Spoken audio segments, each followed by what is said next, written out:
नमस्कार, मेरा नाम है राज के वर्मा और आप देख रहे हैं गोवा का पहला सैटेलाइट हिंदी न्यूज चैनल राष्ट्र टीवी। हम बात करने जा रहे हैं गोवा फॉरवर्ड पार्टी के अध्यक्ष विजय सरदेसाई की। विजय सरदेसाई ने सोशल मीडिया पर एक वीडियो अपलोड किया जिसमें एक विदेशी महिला प्रोस्टिट्यूट को खुलेआम कस्टमर से बातचीत करते हुए देखा जा सकता है। इस वीडियो के जरिए विजय सरदेसाई ने राज्य की बीजेपी सरकार और मुख्यमंत्री डॉक्टर प्रमोद सावंत पर गंभीर आरोप लगाए। विजय सरदेसाई ने सरकार को कटघरे में खड़े करते हुए कहा कि राज्य में वेश्यावृत्ति का धंधा खुलेआम चल रहा है और सरकार इसे रोकने में पूरी तरह नाकाम साबित हुई है। हालांकि राष्ट्र टीवी इस वीडियो की आधिकारिक पुष्टि नहीं करता है, लेकिन गोवा फॉरवर्ड अध्यक्ष की ओर से यह दावा किया गया है कि गोवा में खुलेआम प्रोस्टिट्यूशन का धंधा चल रहा है, जो गोवा के माथे पर कलंक से कम नहीं। हालांकि यह वीडियो कब का है इसकी ऑफिशियल पुष्टि नहीं हो पाई है, लेकिन कहा जा रहा है कि यह वीडियो बाघा इलाके का है, जहां एक विदेशी महिला प्रोस्टिट्यूट ग्राहकों से बातचीत करते हुए दिखाई दे रही है। हालांकि सरकार को घेरने के चक्कर में विजय सरदेसाई एक बड़ी गलती कर बैठे। इस पूरे मामले में एक बड़ा कानूनी और नैतिक पहलू भी सामने आया है। सरदेसाई के द्वारा साझा किया गया वीडियो में कथित महिला की पहचान उजागर हो गई।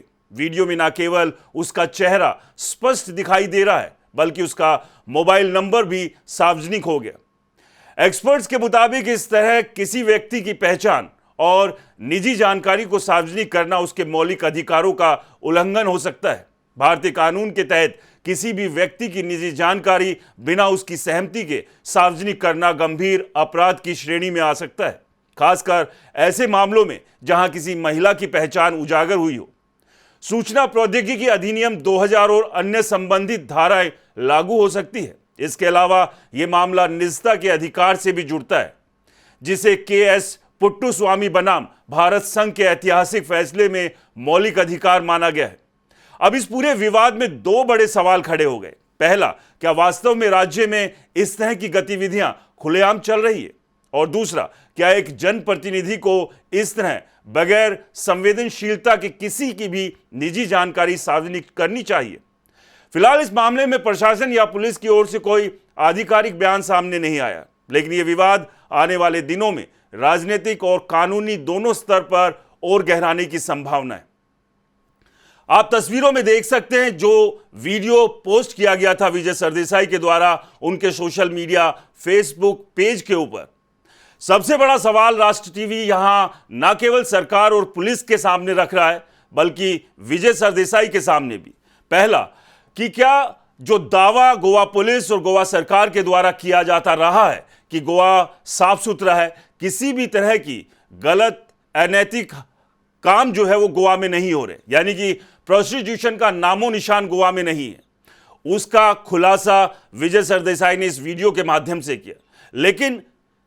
लेकिन विजय सरदेसाई शायद ये भूल गए कि सरकार और पुलिस को कटघरे में खड़े करने के चक्कर में वो कितनी बड़ी चूक कर गए हैं। तस्वीरें आप देखिए। इस पूरे मामले पर और ज्यादा जानकारी के लिए हमारे वरिष्ठ संवाददाता तुकाराम मराठे हमारे साथ है। तुकाराम, ये जो पूरा का पूरा मामला सामने अब देखने को आ रहा है, क्या इस पर विजय सरदेसाई की कोई प्रतिक्रिया आई है? क्योंकि पुलिस और सरकार को कटघरे में खड़े करने के चक्कर में वो खुद भी कानूनी पेच में उलझ गए हैं। तुकाराम,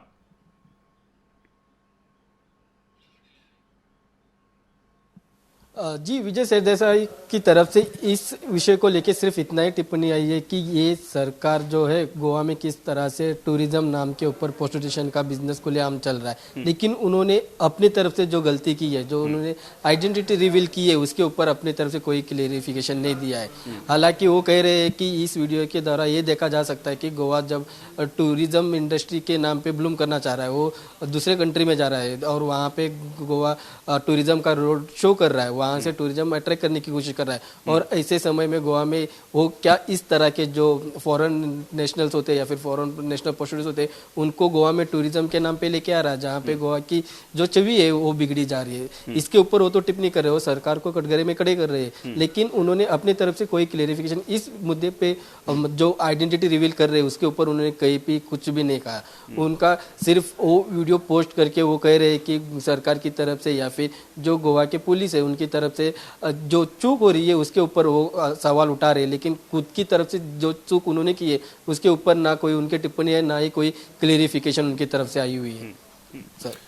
लेकिन सबसे बड़ा सवाल यही है तुकाराम कि बिल्कुल देखिए, विजय सरदेसाई ने जो चीजें सबके सामने लाए हैं वो, यानी कि आंखें खोलने की कोशिश की है सरकार की और पुलिस की कि भाई आपके राज्य में ये खुलेआम क्या चल रहा है। सड़क के ऊपर ही प्रोस्टिट्यूशन का धंधा चल रहा है और एक तरफ आप बड़े बड़े दावे करते हैं, लेकिन जिस तरह का गैर जिम्मेदाराना कदम विजय सरदेसाई ने उठाया, पूरे का पूरा रॉ फुटेज ही उन्होंने अपने सोशल मीडिया प्लेटफॉर्म के ऊपर अपलोड कर दिया। क्या वो ये भूल गए कि एक महिला, अगर वो प्रोस्टिट्यूशन में, इसका मतलब ये नहीं है कि आप उसकी पहचान को सभी के सामने इस तरह से उजागर कर देंगे, क्योंकि उसकी अपनी गरिमा है, उसके अपने कुछ अधिकार हैं। और विजय सरदेसाई कोई छोटे मोटे नेता नहीं है, आज के ताजा ताजा बने हुए नेता नहीं है, वो एक पुराने मंझे हुए नेता है। गोवा के उप मुख्यमंत्री रह चुके हैं, एक पार्टी का नेतृत्व कर रहे हैं, विधायक है मौजूदा, और इतनी बड़ी चूक वो कैसे कर सकते हैं? तुकाराम जी हाँ, उनको तो उन्होंने जो वीडियो डाला है वो अपने दोस्त सरकार को कटघरे में खड़े करने की कोशिश में वो खुद कटघरे में खड़े हो चुके हैं। आज हम देख रहे हैं कि उन्होंने जो वीडियो पोस्ट किया, लेकिन वो ये भूल गए कि आइडेंटिटी रिवील नहीं कर सकते। तो उनको इतनी नॉलेज होनी चाहिए थी कि जब कोई ऐसा वीडियो होता है, कोई विदाउट परमिशन किसी की आइडेंटिटी रिवील करे, तो वहाँ पे उस फेस को जो है वो ब्लर करना पड़ता है, उनकी आइडेंटिटी हाइड करनी पड़ती है। और ये कानून भी है कि अगर कोई भी इंसान किसी दूसरे इंसान की वीडियोस या फिर फोटोज विदाउट उनके परमिशन के बगैर अगर वो सोशल मीडिया पे या फिर कोई भी इंटरनेट पे पोस्ट करता है तो उसके ऊपर कानूनी कार्रवाई हो सकती है। इसकी नॉलेज उनको पूरे ये ऐसा नहीं है कि ये नए एमएलए या फिर इसी बार एमएलए हुए, वो बहुत साल से पॉलिटिक्स में, उन्होंने स्टूडेंट पॉलिटिक्स से रेज किए हुए लीडर्स है, उन्होंने डिप्टी सीएम का पद भी संभाला हुआ है। अभी वो एक अपोजिशन लीडर के तौर पे असेंबली में बहुत बड़ी अच्छी तरह से काम करे, लेकिन वो ये भूल गए कि आइडेंटिटी रिवील करना नहीं चाहिए था। वो सरकार को घेरने के चक्कर में वो खुद उस कटघरे में आ चुके हैं, जहाँ पे वो भूल गए कि एक आइडेंटिटी रिवील करने के बाद उनके ऊपर कानूनी कार्रवाई हो सकती है। इसको लेके अगर फॉरेन नेशनल है, वहाँ पे इंटरनेशनल मुद्दा भी बन सकता है। वो जो फॉरेन नेशनल हो जाके पुलिस कंप्लेन भी कर सकती है कि उनके ऊपर कि उन्होंने उनकी जो वीडियोज है बिना उनके परमिशन के बगैर उन्होंने यूज किया, जिसके बात परमिशन की है ही नहीं यहाँ तुकाराम, क्योंकि एक महिला है और अगर इस तरह की गतिविधियां कहीं चल रही है तो आप वैसे भी उनकी पहचान को रिवील नहीं कर सकते हैं। तुकाराम, आपने इस वीडियो को देखा है, कहाँ की है? बाघा की बताई जा रही है, क्या ये सच में बाघा की ही वीडियो है या फिर कलंगूट या किसी दूसरे जगह की गोवा की, या ये साबित भी हो पाया है कि ये असल में गोवा की ही वीडियो है?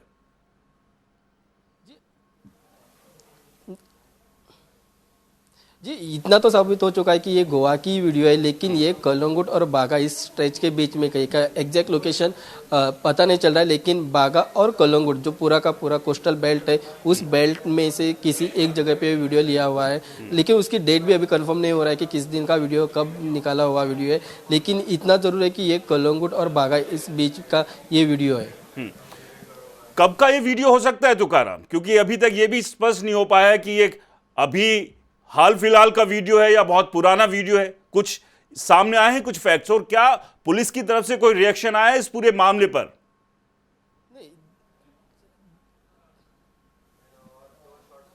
अगर इस वीडियो को देखा जाए तो ऐसा लग रहा है कि हाल ही का ही ये वीडियो है, कुछ ही दिन पहले होगा, मतलब 3-4 दिनों के अंदर का ये वीडियो हो सकता है। क्योंकि अगर इससे पहले अगर ये वीडियो बनता तो इससे पहले विजय सरदेसाई पोस्ट कर चुके होते, लेकिन ये फ्रेश अभी का मतलब 3-4 दिन का अंदर का ही वीडियो है।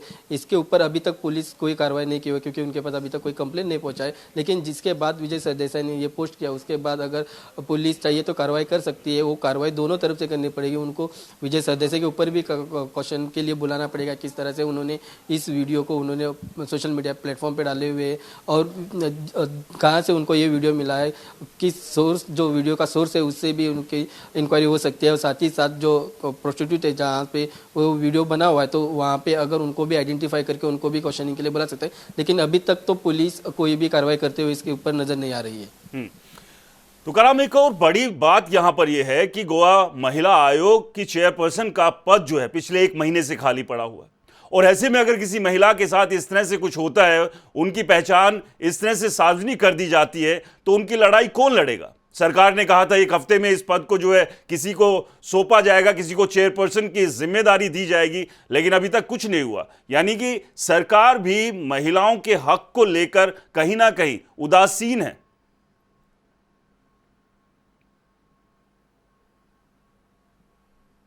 जी हाँ सर, जैसे कि ये मुद्दा जो था, जो राष्ट्र टीवी ने पहली बार उठाया था, राष्ट्र टीवी ने इस मुद्दे को उठाया कि जो महिला आयोग है वो उनका पद जो है वो वेकेंट है, क्योंकि जब कुर्चोरियम इशू हुआ था जहाँ पे इतने सारे जो माइनर लड़कियाँ थी उनके ऊपर जो शोषण हुआ था, उसको लेके जब हम महिला आयोग के पास पहुँचे और महिला आयोग को पूछने की कोशिश की कि क्या उनका केस जो है, क्या इशू महिला आयोग उठेगी, तो तब पता चला कि महिला आयोग का जो पोस्ट है वो वेकेंट है।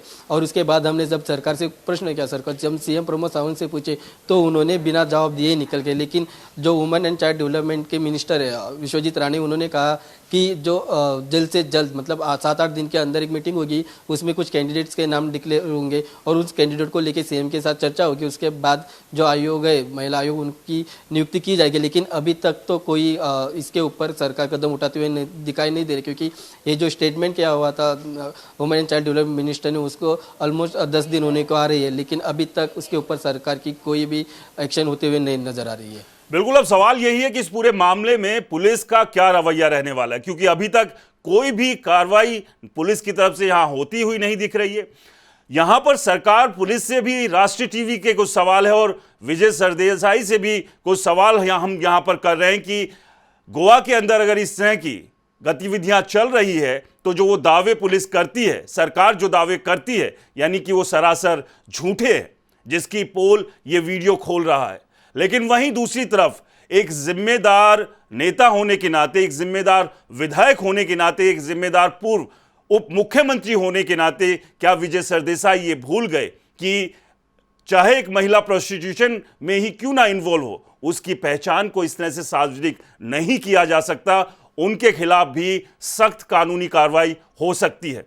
उम्मीद करते हैं कि आने वाले समय में पुलिस और सरकार जागेगी और विजय सरदेसाई भी अपनी इस गलती को समझेंगे।